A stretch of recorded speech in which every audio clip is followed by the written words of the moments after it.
দুর্গাপূজার আর কিছু মাসই বাকি রয়েছে, আর তার আগেই পুজো কমিটিগুলির সাথে উৎসব অডিটোরিয়ামে একটি বৈঠক করা হলো। উপস্থিত ছিলেন কোচবিহার জেলার বিভিন্ন পুজো কমিটির সদস্যরা। কোচবিহারের জেলা শাসক অরবিন্দ কুমার মিনা, কোচবিহার পৌরসভার চেয়ারম্যান রবীন্দ্রনাথ ঘোষ সহ অন্যান্য আধিকারিক এবং বিশিষ্ট ব্যক্তিরা এবং পুলিশ প্রশাসনের কর্তারা। অনলাইনের মাধ্যমে পুজো কমিটিগুলিকে পুজোর অনুমোদনের জন্য আবেদন করতে হবে, এমনটাই জানানো হয় বৈঠক শেষে। আজকের এই বৈঠক শেষে কি জানাচ্ছেন কোচবিহারের জেলা শাসক অরবিন্দ কুমার মিনা, শুনুন। পূজা কমিটির পরিচালনার জন্য লাগবে আমাদের। আর পুজোর সময় আমরা বিভিন্ন ধরনের সরকারি প্রকল্পের বিভিন্ন যে পোস্টার বা ব্যানার, যেমন লক্ষ্মীর ভান্ডার, উপস্থিত যেগুলো চালু হলো, এটা কি ধরনের হবে এবং কিভাবে আবেদন করতে হবে?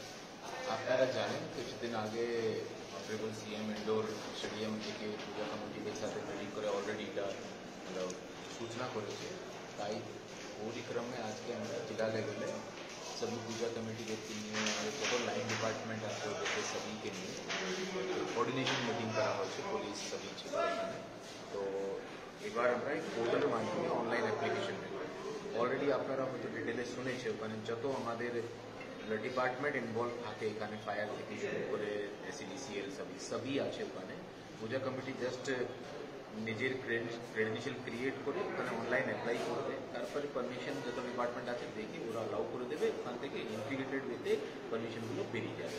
পূজা কমিটিকে প্রত্যেক অফিসে দৌড়াতে হবে না, অনেক জায়গায় যেতে হবে না, মানে এক জায়গা থেকে অনলাইন অ্যাপ্লাই করে দিলে ওদের কাজটা অনেকটা সুবিধা হয়ে যাবে। ওদের সুবিধাকে মাথায় রেখেই এটা কিছুদিন আগেই government of West Bengal decide করেছে যে এটা অনলাইন করলে ভালো হয়। তো আমরা এই কারণে আজ এই বছর থেকে অনলাইনে শুরু